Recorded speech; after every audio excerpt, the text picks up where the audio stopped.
기독교 문화 책들, 서적들 중에 가장 많이 팔린 그러한 책은 성경입니다.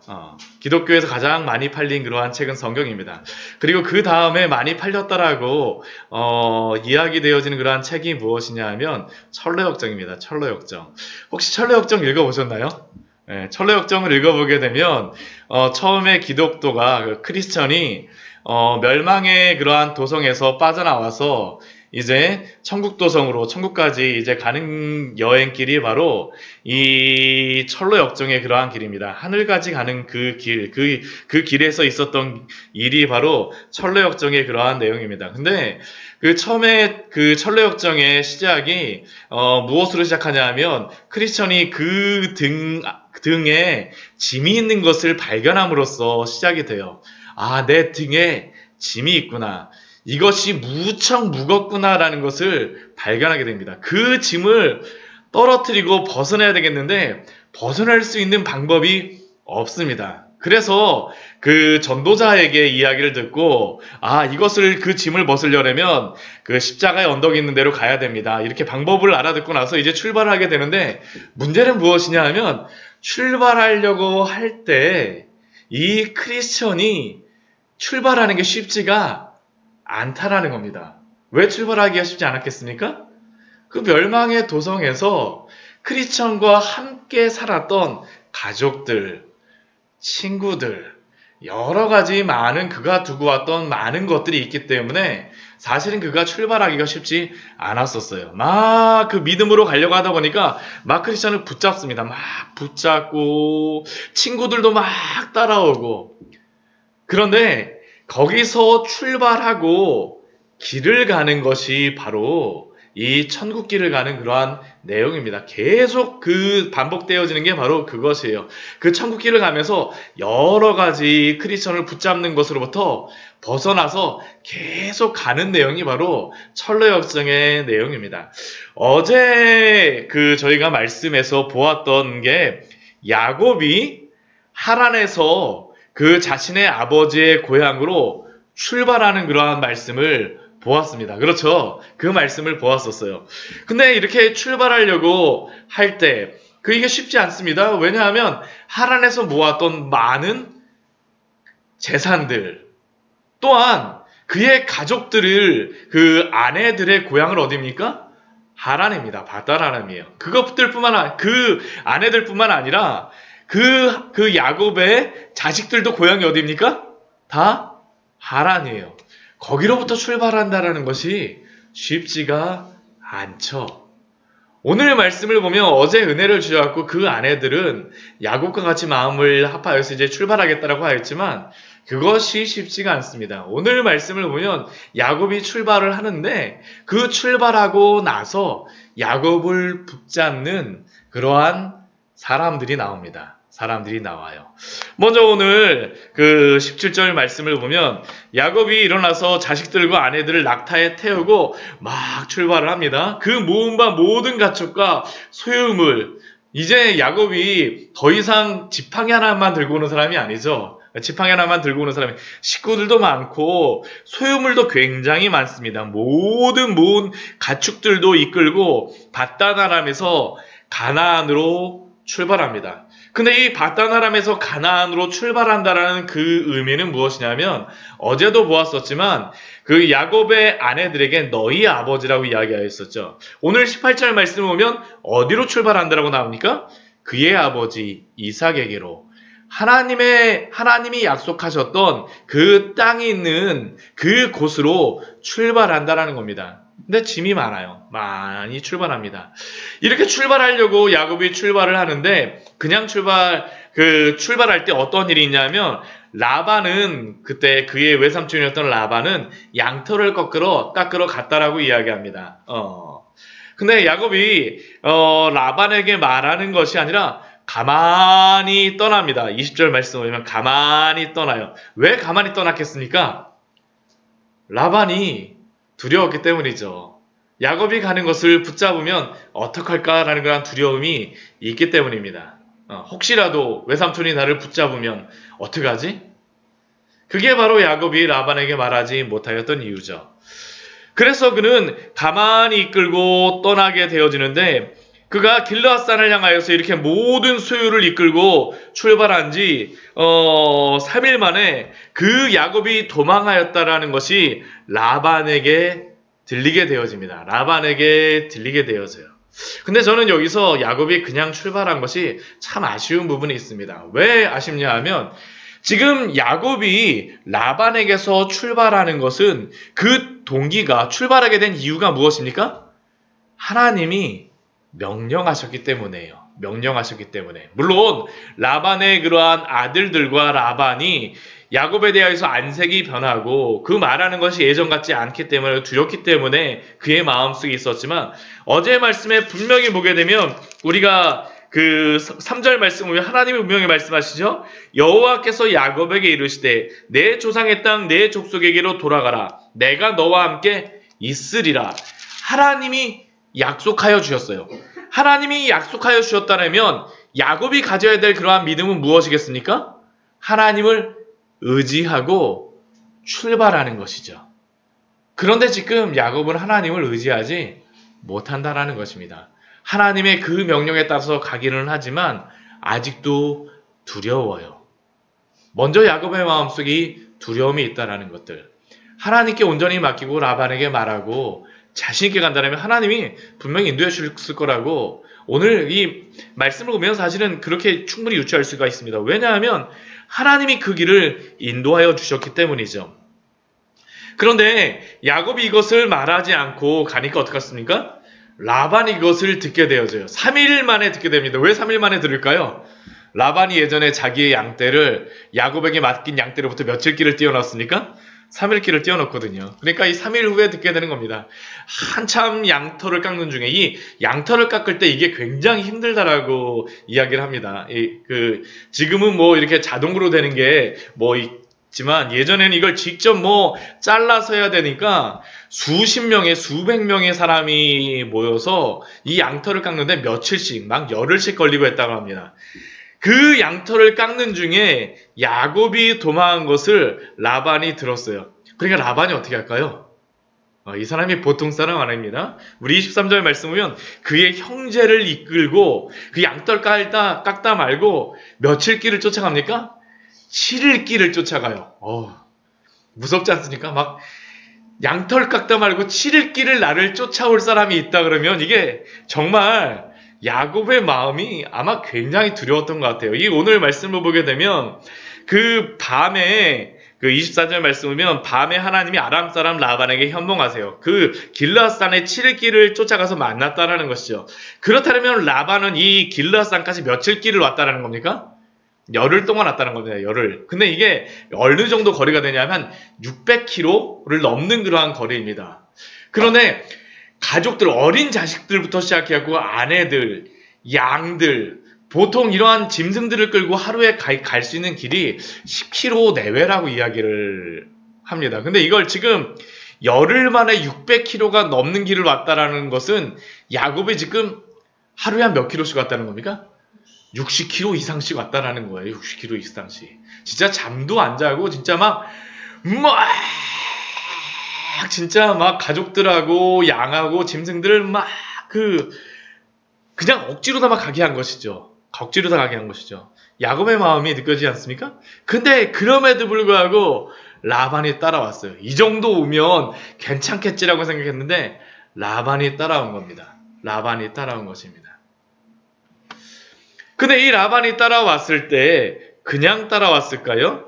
처음에는 라반이 야곱을 만나서 이렇게 이야기합니다. 내가 나를 속이고 내 딸들을 칼로 사지로 잡힌 자같이 끌고 갔으니 어찌 이같이 하나였느냐. 만약 너가 출발하였다면 내가 즐거움과 노래와 27절 말씀에 북과 수금으로 너를 보냈거늘 내가 어찌 나를 속이고 가만히 도망하고 내게 알리지 아니하였겠느냐. 만약 너가 나를 알렸다면 내 손자들과 딸들에게 입맞추었을 텐데 너가 이렇게 하였으니 얼마나 어리석으냐라고 지금 라반이 야곱에게 이야기하고 있죠.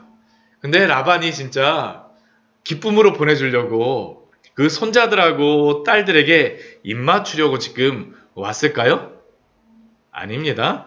우리 29절 말씀을 보면 라반의 속마음이 여기에 나타나 있죠. 너를 해할 만한 능력이 내 손에 있으나. 라반이 처음에 올 때에는 왜 왔을까요? 야곱을 해하려고 온 겁니다. 야곱의 목숨까지도 빼앗고자 하는 그러한 마음을 갖고자 하고 온 것이죠. 이게 굉장히 중요한 것이 무엇이냐면 지금 야곱이 하란에서 온다라는 것은 20년 동안 정들었던 그곳에서 온다라는 것입니다. 그리고 너의 아버지 라반이 있던 곳, 단순히 라반에 있던 곳만이 아닙니다. 오늘 라헬이 드라밈이라고 하는 그 우상을 가지고 오게 되어지는데 이것은 무엇이냐면 그 우상을 섬기던 곳에서 야곱이 어떻게 하는 겁니까? 출발하여서 오는 겁니다. 그런데 거기서 출발하고 올 때 쉽게 올 수가 있을까요? 아니죠. 라반이라고 하는 그 인물이 야곱을 붙잡는 것입니다. 우리가 예수님을 믿겠다라고 하고 신앙으로 살아가겠다라고 하고 믿음으로 결단하겠다라고 하면 우리 주변에서 아무런 문제가 없을까요? 아닙니다. 오히려 더 큰 문제가 있고 더 큰 시험이 우리에게 올 때가 있습니다. 때로는 이 라반과 같이 우리를 붙잡아서 그곳으로부터 떠나지 못하게 하는 그러한 여러 가지 방해꾼들과 방해물들이 우리에게 있다라는 것이죠. 그러나 사랑하는 성도 여러분, 우리가 하나님 앞에 갈 때 그러한 방해물이 있다 할지라도 방해꾼들이 있다 할지라도 온전히 믿음으로 가시는 우리 귀한 성도님들 되시기를 축원드립니다. 이게 바로 야곱이 출발할 때 있었던 상황이죠. 얼마나 두려우면 그 600km의 길을 하루에 60km 이상씩 막 달려서 오겠습니까? 그 어린아이들을 데리고 그 짐을 가지고. 이게 바로 우리가 신앙으로 살아갈 때 우리의 주변에서 있을 수 있는 일이라는 것입니다. 하나님의 은혜가 있으면 사탄의 역사도 우리로 하여금 하나님을 따라가지 못하게 해요. 왜 그렇겠습니까? 하나님의 백성을 만들지 않게 하기 위함이죠. 아까 제가 철로역정에서 말씀드렸던 것 같이 우리가 믿음으로 살아가려고 할수록 우리에게 여러 가지 방해꾼들이 생길 때 그것에 속아 넘어가지 마십시오. 믿음을 굳게 지키십시오. 이것이 바로 오늘 라반을 통하여서 야곱이 가나안으로 돌아올 때 보여주는 귀한 은혜의 말씀입니다. 그러네 오늘 야곱이 이렇게 출발할 때 라반만 야곱을 붙잡는 것이 아닙니다. 숨은 방해꾼이 있어요. 그 숨은 방해꾼이 누구일까요? 라헬입니다. 라헬. 그 왜 라헬? 사실은 라반보다도 더 무서운 사람이 라헬이에요. 오늘 라헬이 어떻게 합니까? 야곱이 거기서 출발한다라고 하니까 오늘 말씀을 보면 그 라헬이 그 19절 말씀 보면 라반이 양털 깎으러 갔다는 이야기를 라헬도 알고 있으니까 그 아버지의 집에 가서 무엇을 해요? 아버지의 드라빔을 도둑질하여서 옵니다. 분명히 야곱에게는 내가 당신과 같이 함께 갈게요. 하나님을 믿는 그러한 신앙으로 그 나의 아버지의 신앙에서 하나님을 믿는 신앙으로 바꾸겠다라는 것이 그 앞에서 있었던 일입니다. 그냥 단순히 아버지만 떠나겠다는 것이 아니에요. 하나님을 그 이방신에서 하나님을 믿는 신으로 바꾸겠다라는 것이 라헬이 야곱에게 이야기했던 것입니다. 그런데 그 말을 한 지 바로 뒤에 무엇을 합니까? 아버지의 드라빔을 훔쳐와요.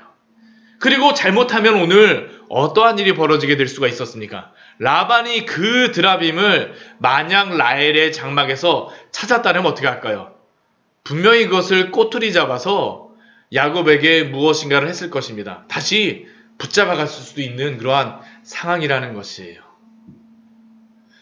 우리가 예수님을 따르겠다라고 하였을 때 보이는 그러한 방해꾼들 뿐만 아니라 숨은 방해꾼도 있음을 잊지 마시기 바랍니다. 때로는 우리가 예수님을 믿겠다라고 할 때 우리의 주변에서 하나님을 믿는 그러한 같은 신앙의 성도라 할지라도 일부러 그러는 것이 아니라 할지라도 때로는 우리의 마음속에 낙심하는 마음을 줄 때가 있어요. 그러나 사랑하는 성도 여러분, 그것에 속아 넘어가지 마시기 바랍니다. 또한 그 사람뿐만이겠습니까? 우리의 마음속에서도 일어나죠. 우리로 하여금 낙심케 하고, 우리로 하여금 의심하게 하고, 우리로 하여금 예수 그리스도를 믿고 따라가지 못하게 하는 그러한 모든 그러한 것들에 속아 넘어가지 마십시오. 오늘 말씀을 보면 보이는 그러한 방해꾼 라반뿐만 아니라 숨어있는 방해꾼 라헬도 있음을 기억하시기 바랍니다. 갈라디아서 말씀에 보게 되면 우리가 좋아하는 그러한 말씀이 있습니다. 우리 갈라디아서 말씀 잠시 한번 같이 보도록 할게요. 우리 갈라디아서 5장의 말씀입니다. 갈라디아서 5장 말씀에 보게 되면 오직 성령의 열매는 하면서 나오는 사도 바울이 성령의 열매로서 우리의 삶 속에 드러나는 그러한 열매가 있음을 우리에게 말합니다.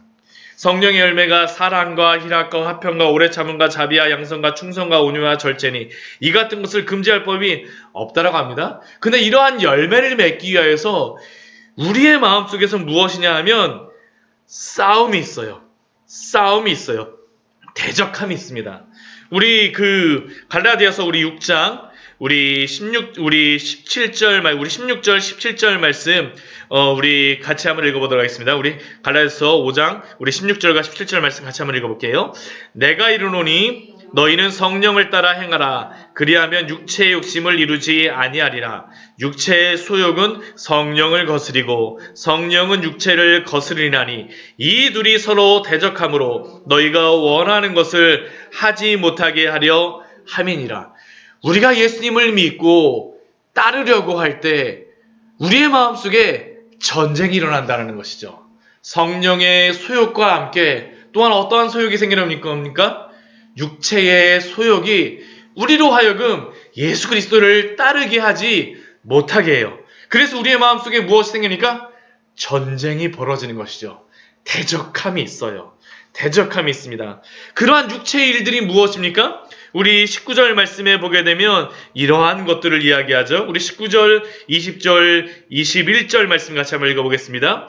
육체의 일은 분명하니 음행과 더러운 것과 호색과 우상 숭배와 주술과 원수 맺는 것과 분쟁과 시기와 분냉과 당짓는 것과 분열함과 이단과 투기와 술 취함과 방탕함과 또 그와 같은 것들이라. 전에 너희에게 경계한 것 같이 경계한 거니 이런 일을 하는 자들은 하나님의 나라를 유업으로 받지 못할 것이요. 이 말씀을 주시는 이유가 무엇이겠습니까? 이러한 것들이 우리의 마음속에서 예수 그리스도를 믿는 우리의 그러한 신앙을 붙잡는다라는 것입니다. 사랑하는 성도 여러분, 마음속에 전쟁이 일어날 때 성령을 따르시기 바랍니다. 하나님의 그 길을 따르십시오. 여러 가지 전쟁 가운데 있을 때에 우리가 그런 것들에 넘어지면 안 됩니다. 넘어지면 어떻게 합니까? 다시 하나님으로 돌아가는 것이에요. 이러한 것들이 있을 때 우리 주 하나님께서 우리에게 주신 말씀을 붙잡으십시오. 결국 야곱이 오늘 하란에서 가나안으로 간다는 것은 하나님의 말씀을 따라가는 것입니다. 우리 갈라디아서 5장 24절 말씀만 읽고 마치도록 하겠습니다. 그리스도 예수의 사람들은 육체와 함께 그 정욕과 탐심을 십자가에 못 박았느니라. 그러한 정욕과 탐심을 십자가에 다 못 박으심으로 말미암아 오늘도 믿음의 승리를 쟁취하시며 믿음의 길을 가시는 우리 귀한 성도님들 되시기를 축원드립니다. 같이 기도하도록 하겠습니다.